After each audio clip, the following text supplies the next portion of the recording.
way of life. It was his why of life. He really identified with the request or the instruction from Jesus to feed the hungry. And he saw his vocation as a noble participation in the gospel. So for him, farming wasn't just a way of life. It was his why of life. It gave his work real deep meaning and purpose. For my father, carpentry and building homes wasn't just a way of life. It was his why of life.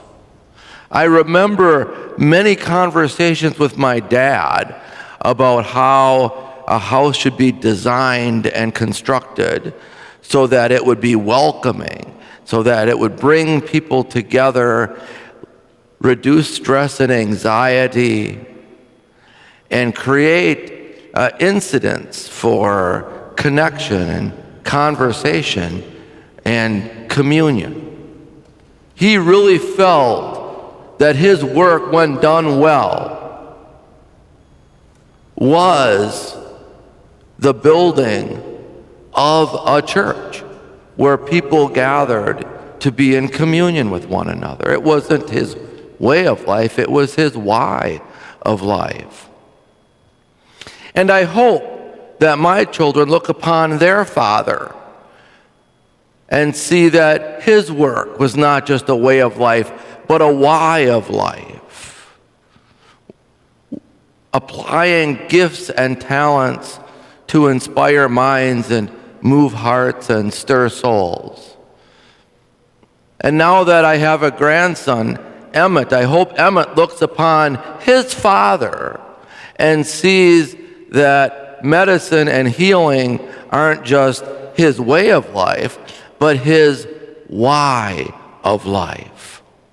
I come from this generational lineage in which we did not have career conversations with our children. We had discernment discussions. We didn't ask the question, oh, what do you want to do when you grow up?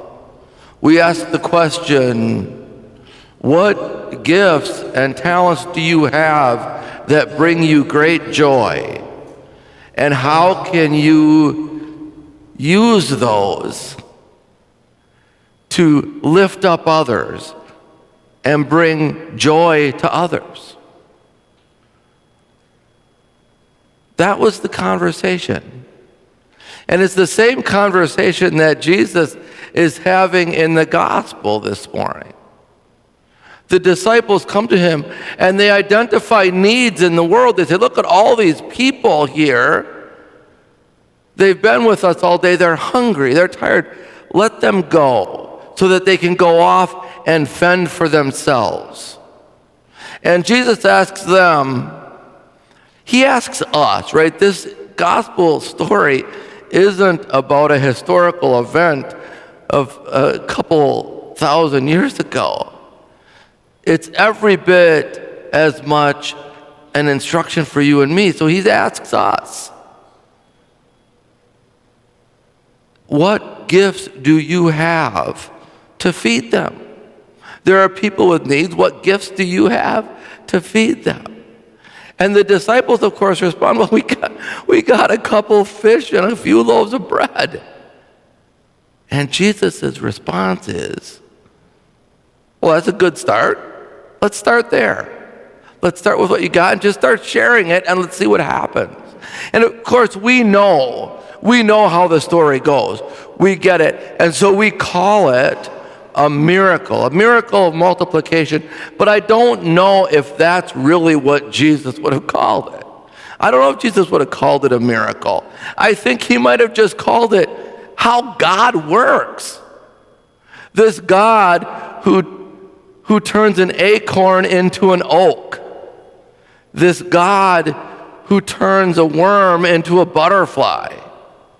That's just how God works. But it all begins with us asking ourselves, what gifts do I have that bring me great joy? And how can I share those gifts to lift up and bring joy to others?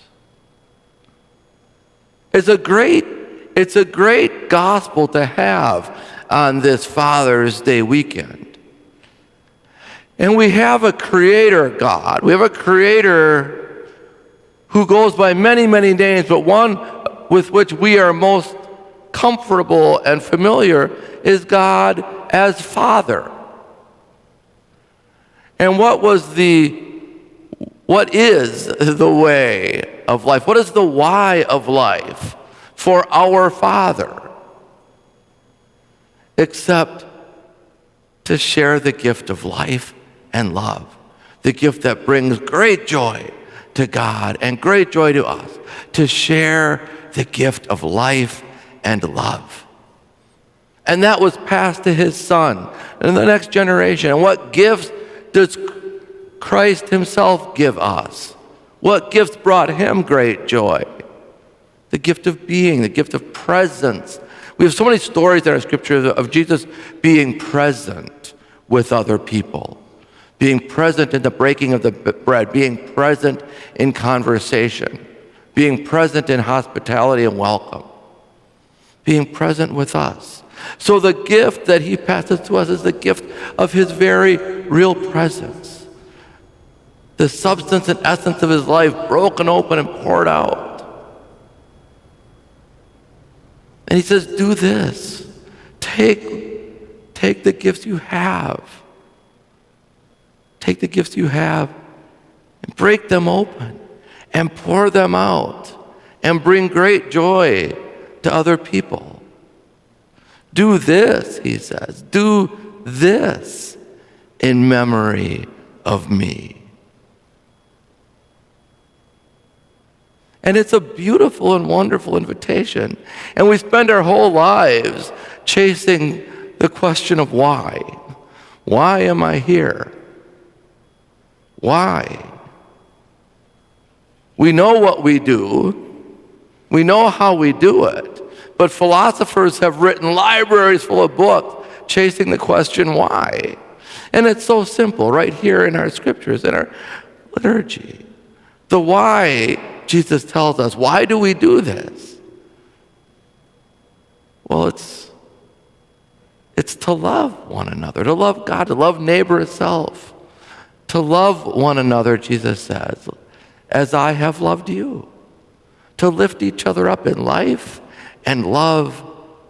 That's why. Do this in memory of me. May that desire of Christ to lift others in love rain down upon you. And may that desire of Christ to lift others in love stir the heart within you. And may that desire of Christ to lift up others in love flow forth from you.